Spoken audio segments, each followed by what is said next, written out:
Hello there, you're tuned in to 7Edition. I'm Shafiqa Rizali and these are your headlines. Tun Hussein On Foundation forfeits nearly 2 million ringgit funds linked to 1MDB. 2 teens charged with killing fellow Tahfiz student.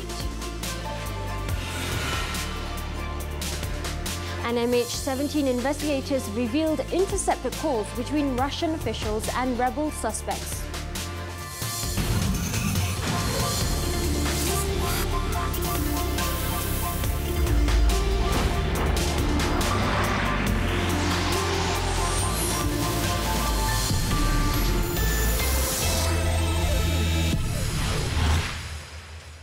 We begin tonight's bulletin with this story. The Tun Hussein On Foundation has agreed to forfeit funds of over 1.9 million ringgit, which were frozen in its account to the government. The funds were frozen for being allegedly linked to the One Malaysia Development Berhad scandal. The matter was brought up today by the foundation's lawyer, Datuk Hariharan Tara Singh. In light of this, Deputy Public Prosecutor Alan Suman Pillai from the Malaysian Anti-Corruption Commission, MACC, told the court that the prosecution would withdraw its forfeiture application against the foundation. High Court Judicial Commissioner Dato' Ahmad Syari Muhammad Saleh also allowed the forfeiture of 121,205 ringgit that was frozen in an account belonging to Raihat Travel Sendirian Berhad, which is also allegedly linked to the 1MDB scandal. This after the prosecution withdrew its forfeiture application against the company. Meanwhile, in another High Court, Judge Colin Lawrence Sequeira fixed December 26 to hear the government's application to forfeit money totaling 11.9 million ringgit, allegedly linked to the 1MDB scandal that was seized from businessman Tan Sri Bustari Yusof. Sequeira set the date after the matter came up for mention in his chambers today. In Pahang, 2 13-year-olds today were charged with the murder of their fellow Tahfiz student, Muhammad Aimin Nurul Amin. The 7-year-old was found in a weak state last Thursday in the dormitory of the Tahfiz Centre in Kuala Kuang Lanchang, but was pronounced dead when he was taken to a nearby hospital. An autopsy carried out at the Sultan Haji Ahmad Shah Hospital confirmed that the boy's death was due to trauma on his chest and abdomen by a blunt object. The 2 teenagers nodded their heads when the charge was read out to them. They were charged under the Penal Code, which carries the death penalty upon conviction. However, it is understood that in the case of child offenders, they will be placed under detention at the pleasure of the Yang di-Pertuan Agong. December 19th was fixed for mention and submission of the victim's medical report.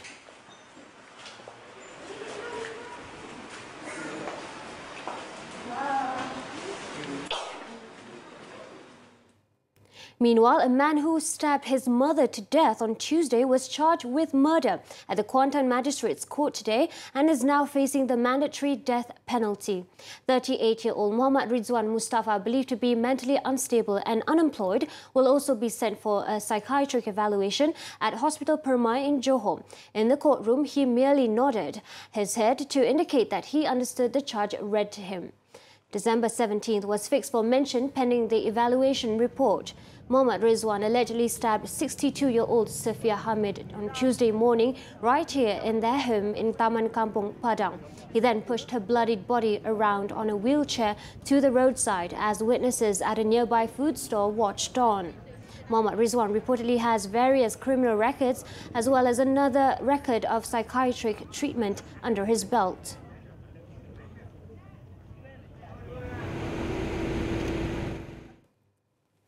Now, to get more insights on the issue, we have on the line with us Director of Counselling Centre at University Pendidikan Sultan Idris, UPSI, Dr. Fauziah Muhammad Saad. Thanks for joining us, Dr. Fauziah. Now, why do you think these acts of violence happened and what could have led these men to commit such acts? Why? I guess there can be many factors which can lead to such act. We simply cannot say it's due to any mental illness without our proper evaluations. Might be many factors like family stresses, subjective vulnerability, drugs, And due to the person who cannot handle the depressed and stressed due to work, so he might get a proper help to handle the stressor like therapy session. Dr. Fauzia, what are some of the measures to help vulnerable people with mental illness? People should be aware about how to handle this impulsive act, social awareness, family education, to handle stressor and support might help to these people. People surrounding should give moral support to people with a mental health illness. They should give understanding, support. You can see your friends or whatever family has the sign of mental illness, such as withdraw from the society, become quiet. So if you see this kind of sign, you should help them,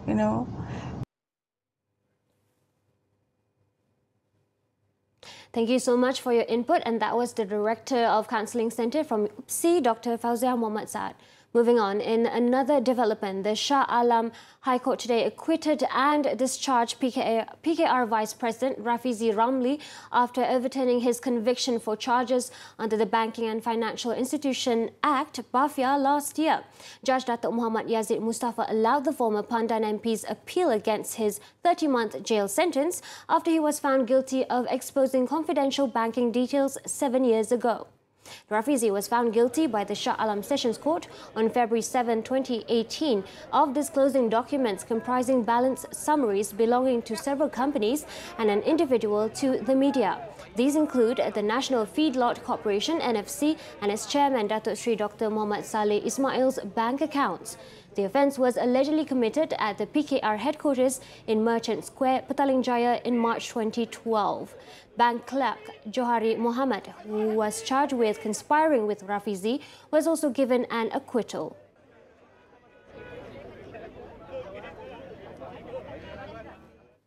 Now, just hours before campaigning ends in the Tanjung Piai by-election, Pakatan Harapan is optimistic that Chinese support is leaning towards the ruling coalition. Its candidate Karmaini Sardini, with his own followers, a strong grassroots support and a hard-working party machinery, is confident that he would help retain the seat. At the end of the two-week campaigning period, more than 52,000 voters in Tanjung Piai will go to the polls tomorrow to decide which candidate will represent them in Parliament. There are 52,986 voters in this constituency, including 280 early voters and 8 absentees.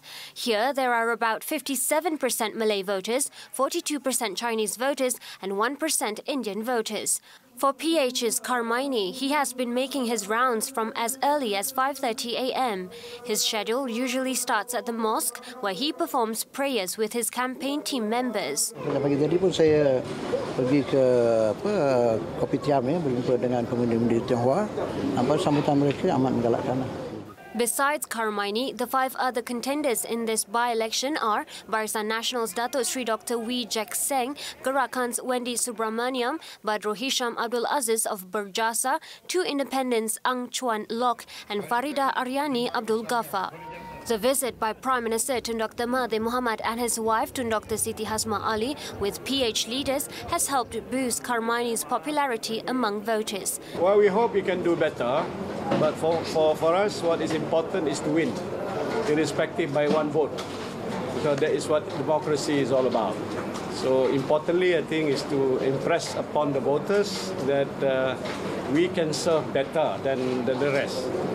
It is logical that our candidate coming from Pakatan Harapan will do better in terms of delivering what the people want. It is logical, and the voters understand that, because they want this help, they want development, they want the fishermen to be assisted, they want this sort of support, they want infrastructure to be improved.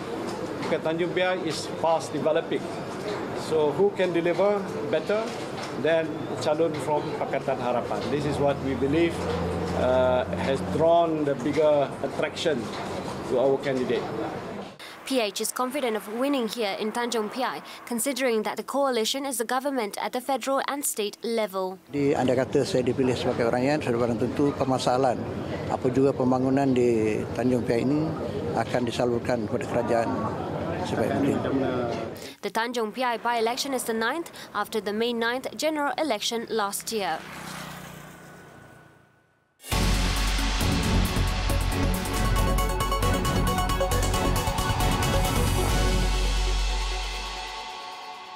Updates on the ongoing Hong Kong unrest, and this time in the UK. Hong Kong's Justice Secretary Teresa Cheng hurt her arm in a fall while on an official trip in London on Thursday in what was the first physical confrontation between a cabinet official and pro-democracy protester.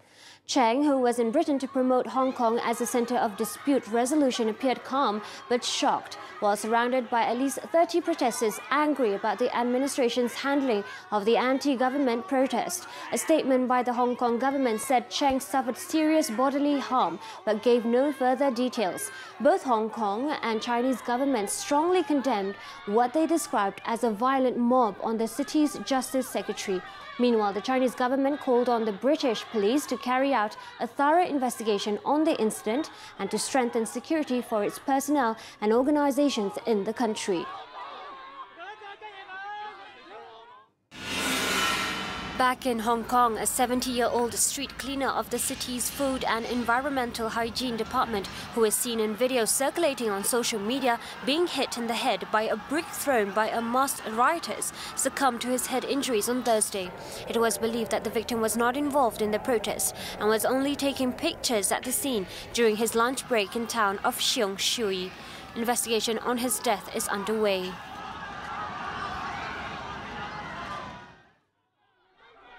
When we return, this usually quiet district in Terengganu recently turned into a carnival-like atmosphere. Don't go away.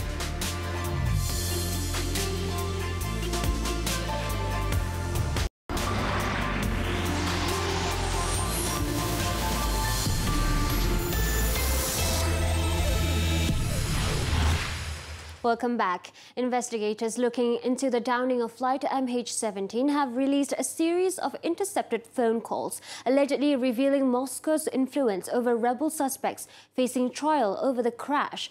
The international probe said the communications raised questions about the possible involvement of top officials in Moscow in the deployment of the missile that shot down the Malaysia Airlines plane in 2014. The joint investigation team has said a missile that hit the airplane originated from Russia's Kursk military base, not far from the Ukrainian border. Investigators said on Thursday the suspects who allegedly fired the missile had been in closer contact with authorities in Moscow than previously believed. They are now appealing for more witnesses to come forward ahead of the trial in the Netherlands next year of 3 Russian nationals and 1 Ukrainian over the downing of the jet. Meanwhile, the Russian Foreign Ministry said that the authenticity of the phone intercepts revealed by Dutch investigators was not confirmed.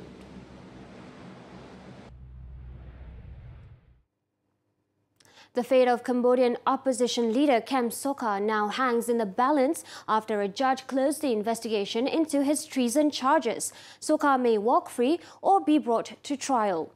The Phnom Penh Municipal Court on Friday announced a decision and ordered for the court procedure to commence.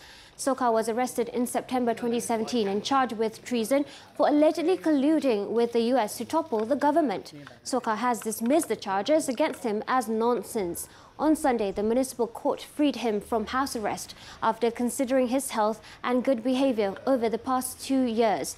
He is still banned from leaving the kingdom, engaging in political activities, and is obligated to appear when summoned by the authorities.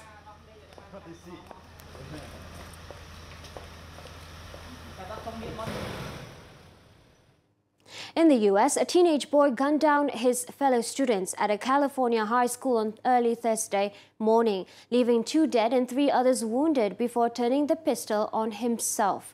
This marks the latest in a relentless cycle of classroom shootings in the country.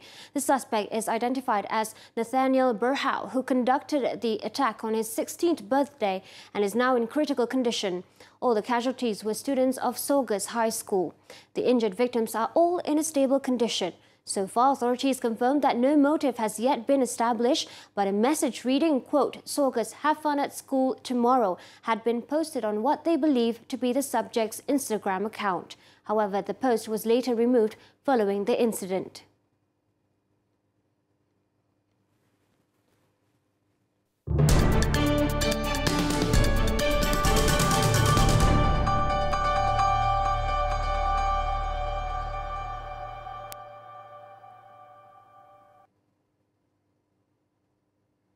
Onto the business front, Malaysia's economy grew 4.4% in the third quarter of 2019, recording similar growth in the same period last year, boosted by private spending.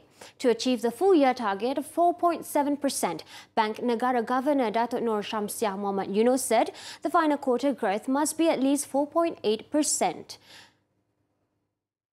The 4.6 that we have recorded for the first 9 months, it's already near the 4.7, I said. So the growth for the whole of this year, because employment, we still have full employment, wages are still increases, consumption will continue to be around the 7% growth that we have seen. That will provide support to growth. And on top of that, you have the plants that were shut down in the third quarter that had resulted in the mining sector to be contracting would normalize in the fourth quarter. For the period under review, headline inflation increased to 1.3%, while the ringgit depreciated by 1.1% against the greenback. Net financing expanded 4.8% on an annual basis amid continued growth in loans, while the country's current account registered a surplus of 11.5 billion ringgit.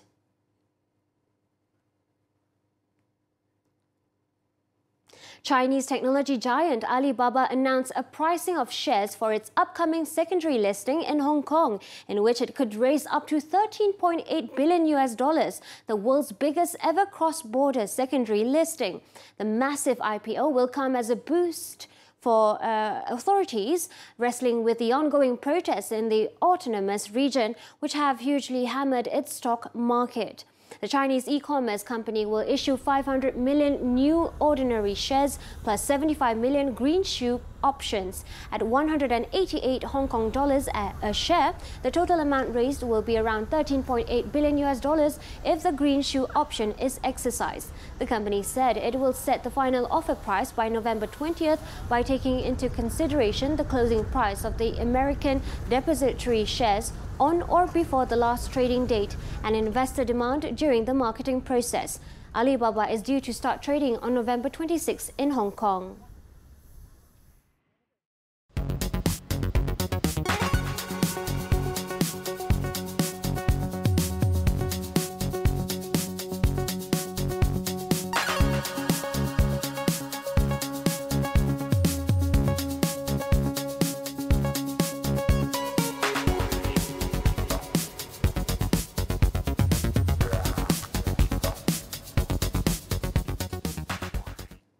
Bursa Malaysia ended the trading day on a positive note after Bank Negara reported a better-than-expected economic growth in the third quarter, a touch higher than the market expectation. The benchmark FBM KLCI rose 1.2 points to 1,594.75 from yesterday's close. On to stocks to watch. Wah Siong Corporation WSC is expected to capitalize from the resurgence in offshore engineering and fabrication orders, lifting its order backlog above 1 billion ringgit, which could add about $300 to $450 million to its order book, extending its visibility over the next 2 years. The corporation has also set up a 60-40 joint venture with Medgolf Construction Co. for 3 pipe coating facilities in Qatar to leverage on their North Field expansion project over the next few years. Next. Petronas Chemicals Group Berhad is on track to deliver strong earnings growth in the next 2 years, as the management will be focused on operational delivery and also the start and ramp up of the Pengerang Integrated Complex PIC. Analysts are also very keen on the company for its astute management's ability to push for high utilization rate, its solid balance sheet and strong cash flow. And last but not least, Gas Malaysia's reported earnings in this year's third quarter met expectations at 42 million ringgit, where both revenue and earnings were mainly driven by higher volume of natural gas sold and higher natural gas tariff. With new customer acquisitions, its management is expecting growth in the gas sales volume to continue, driven primarily by rubber, oleochemical, consumer products and glass manufacturing industries.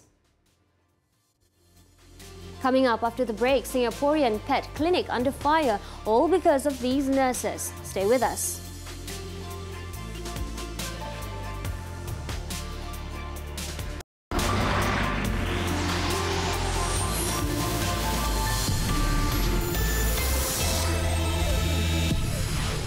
Thanks for staying with us. Now, before we go over to that clickbait story, over the past few days, people have been flocking to Pantai Rudua in Marang, Terengganu, creating a carnival-like atmosphere in this usually quiet district. Thousands of people went to the beach to witness and gather cockles, which have drifted ashore and can fetch pretty high prices at the market. Take a look.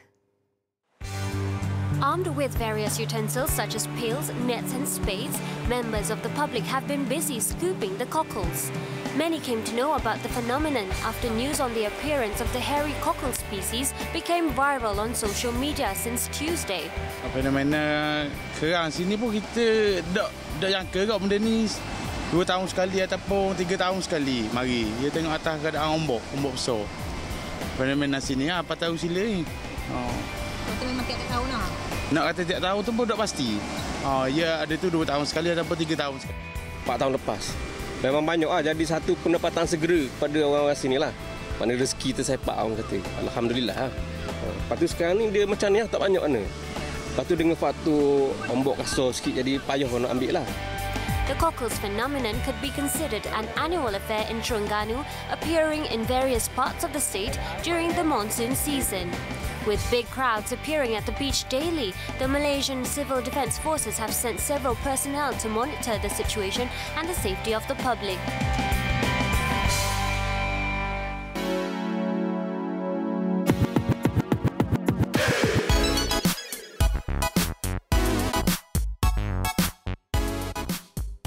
Now it's time for Clickbait, where we take a look at what's trending and making the rounds in the cyber world today.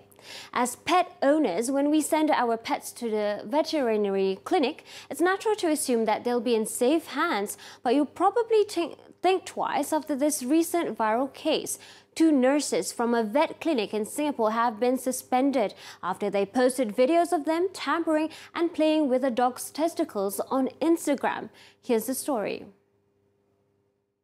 In one video posted, one of the nurses at the clinic in Pasir Ris is seen filling an unknown liquid into some castrated animal testicles before bouncing and juggling it.